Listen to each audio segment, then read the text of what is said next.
Is Laken Tomlinson worth another contract from the Seattle Seahawks this offseason?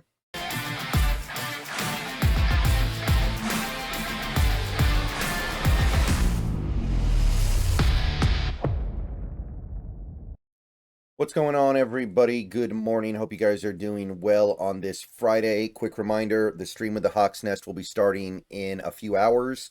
We're doing it today, noon. Going to talk mostly about Clint Kubiak. Mostly going to talk about the new offensive coordinator, what the new offense might look like. Probably going to get into some other topics as well. We are a week away from the Super Bowl, so that'll probably come up. Might talk a little bit about Pete Carroll going to the Raiders. Should be a pretty fun show, but be there. Or if you can't make it, watch the video on demand later.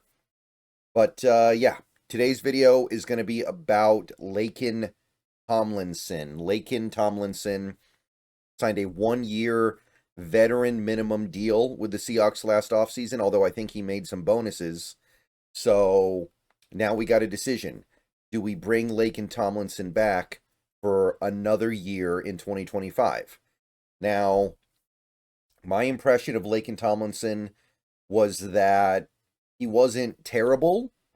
Maybe he wasn't even bad, but I really don't think he was good. And honestly, I don't really think he was even average.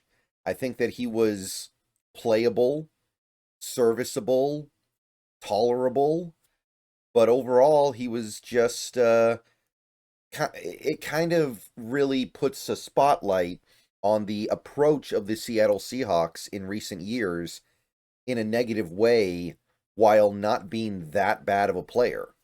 Like, Laken Tomlinson wasn't all that bad in 2024, but man, do his deficiencies really highlight the issue, the blind spot with this current front office. So this one's going to be kind of tough for me to talk about because there's Laken Tomlinson in a vacuum, and then there's Laken Tomlinson in context. Now, Laken Tomlinson's been around for a while now. He's turning 33 in a couple of days. He's played on 3 different teams. He's made a Pro Bowl. He's actually played on 4 different teams. Made a Pro Bowl just a handful of years ago. Incredibly durable. Hasn't missed a game in years. I think he has 7 straight seasons without missing a single game. He's barely missed any games in his entire NFL career. So hats off to him for that.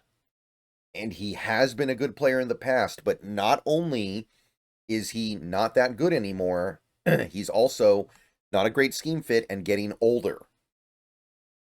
Like I said, this guy's about to turn 33. He was immobile and unathletic to begin with. Like, go look at his combine numbers from 10 years ago. They're pretty bad. And that was 10 years ago. This is one of those mauler left guards you find in the NFL. This is one of those guys who's just the good at playing within a phone booth. You get him on the move, you get him in space, you have problems. So there are a lot of little things that add up here that make it frustrating to be on the Laken Tomlinson ride. Now, Pro Football Focus would tell you that 2 years ago, when he was still playing for I think it was the Niners. No, it was the Jets, excuse me. He was a below average player. Not terrible, not necessarily bad, but below average. Last year, they thought he was about average. They gave him a 62. They ranked him 66th out of 135 guards that qualified. So, average. I don't think he was average personally, but it's a close enough approximation of what Laken Tomlinson was. It was okay, you know? He was just out there. He made some good plays, made some bad plays. Some of the bad plays really, really show up in a negative way, like he gives up a safety, like he can't get out in front of the running back to block for a screen, you know, that kind of stuff, where it just, you just really wish it was somebody else out there. But there is some positive stuff as well. I'm not here to deny that. But do we really want to sign up for another year of this? That's the thing I'm asking. More so than, is he worth the money? Now, we do have to have that conversation first, and if you dig deep into aging past their prime guards getting paid in the NFL, you find that they typically don't, right? Like, let's scroll through this list. Obviously, we're going past almost everybody at the top. We're trying to find another guy, another guard who recently got paid at like 33, 34, maybe 32, that age range where age is becoming a big concern. And the first guy we have here is Kevin Zeitler, who signed last offseason 1 year, $6 million with Detroit. Signed pretty significant money. But here's the thing, Kevin Zeitler is kind of like if Laken Tomlinson was still really good. Very similar, but Zeitler can still play at a high level. In fact, he was coming off his first career Pro Bowl with the Ravens in 2023 when he got the $6 million. And Pro Football Focus thought he played really well in 2022, and they thought he played well in 2023. So, different. It's just a different thing, right? He's on a different level. He's not just better than Laken Tomlinson. He's clearly on a different tier. Now, I will say Zeitler's typically a right guard, and Tomlinson's typically a left guard. That probably plays a little bit into Tomlinson's favor, but it doesn't overcome the basic fact that Zeitler's a really good player, and Tomlinson, maybe he's average, maybe. So, got to keep going beyond that. Let's go down to the next guy. Another player who signed a contract at a relatively old age.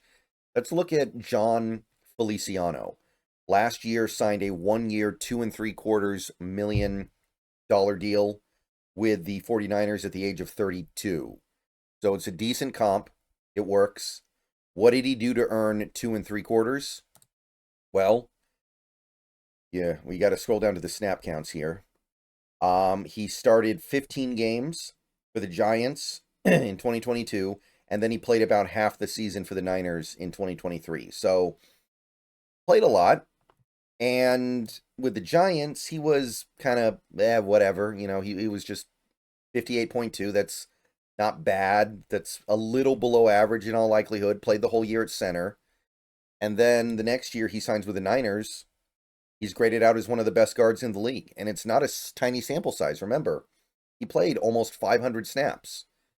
So, yeah, that's no joke. John Feliciano had to play really good football to earn this money. And he was playing at left guard, right guard, and a little bit of center. So you have flexibility here with Feliciano. Tomlinson doesn't have that. Tomlinson has, I think, played left guard his entire career. At this point, he's certainly not considered to be anything other than a left guard. So for me, if you're comparing Tomlinson now to Feliciano last year, it's not even close. Feliciano is clearly more valuable. Now, here's the thing. Feliciano did not play a single snap in 2024 for the Niners.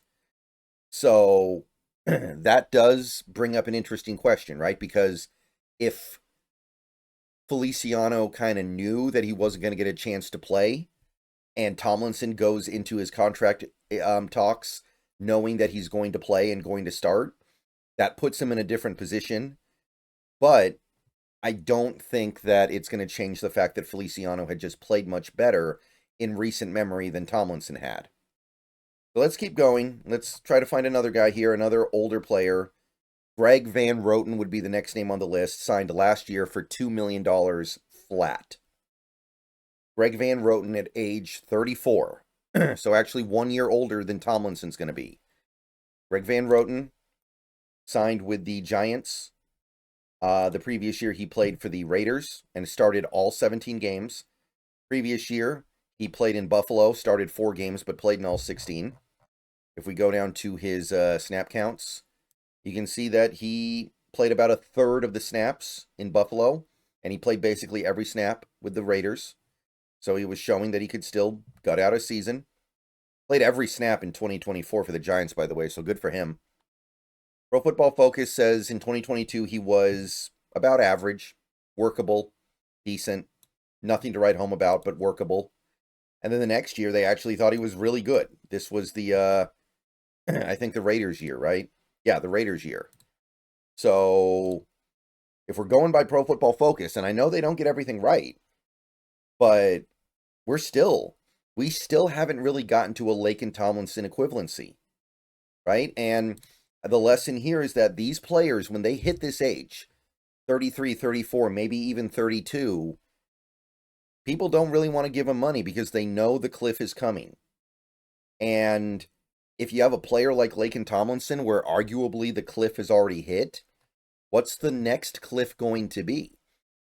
There's going to come a point very quickly where he might become one of the worst players in football at his position. And you don't want to be left paying him anything when that happens. You don't want to be left depending on him when that happens. And yeah, we keep going down the list here, and there's really not anybody else. The next guy we can loop around to would probably be Laken Tomlinson. He signed for the veteran minimum last year, $1.21 million. Again, he had some bonus money, but who else are we really going to talk about here? We keep scrolling through here. What's another example of like an aging veteran guard that signed a deal when he was 32 or older? There really isn't one. So there's just not much of a market for this. And that's when it's good. Tomlinson has not been good for like 3 seasons. He's been maybe kind of sort of okay. Like workable, functional, salvageable. But he's not been good. So I don't see any reason to go above veteran minimum for Laken Tomlinson. I think Tomlinson, if you bring him back, at most it's like 1.5 million. But I don't know why you would go above even veteran minimum, which I think is going to be slightly more than 1.21 this year. So I don't think there's going to be much negotiation here. It's either sign him or don't sign him. And there could be some bonuses in there, right? If he plays really well, if he plays the whole season, maybe you throw some bonuses in there like you did last year. But in terms of the actual base contract itself, I say veteran minimum. And given that, I'm still going to say no. Not because he's not worth veteran minimum. Laken Tomlinson is worth veteran minimum right now. He was a functional player last year. Whatever little you think of him, that has more to do with the state of guard play in the NFL in general right now. Compared to the average, I do think that Laken Tomlinson was serviceable in 2024. And he will probably be at least partially serviceable again. That's totally worth veteran minimum. The problem is, and this has nothing to do with Laken Tomlinson as a player, if the Seahawks re-sign Laken Tomlinson this offseason, that's going to tell me that the team is not changing their philosophy and they're not changing their methodology when it comes to filling out their offensive line. They want to cut corners. They want to pinch pennies. They want to get a group together that costs as little money as humanly possible and then just deal with the consequences. That's kind of what the team told us when they signed a guy like Laken Tomlinson last year. They got to the season or got close to the season and they looked around and they thought, hey, we need a left guard. It doesn't really matter who. It doesn't matter if he's good. It doesn't matter if he's a scheme fit. Just get a left guard and do it cheap. When they sign Laken Tomlinson, but they don't go after a guy like Kevin Zeitler, that's kind of what is being told. So if they do it again, that tells me they're doing the same, they're taking the same approach, even if it's for veteran minimum. And if we do sign him for veteran minimum, I'm going to say, yeah, he's worth that. But I'm also going to say, well, I guess it's going to be another year of just trying to scrape by on the interior offensive line. Because I don't think you sign Laken Tomlinson to be a backup. Even at veteran minimum, I think he wants to play. And I think he wouldn't play if he thought there was any chance that he would start on the bench. And he doesn't get hurt. So you sign him to start and you start him, he's not losing his job to injury. So unless it is definably as a backup, like clearly and concisely as a backup guard, which I don't know why Laken Tomlinson would agree to that. He's been in this league way too long and started way too long to be down with that. I think I pass for any price. Let me know what you guys think. I'm going to get out of here. Go Hawks. More videos coming later. Keep an eye out for the Hawks Nest stream. Starts in a few hours.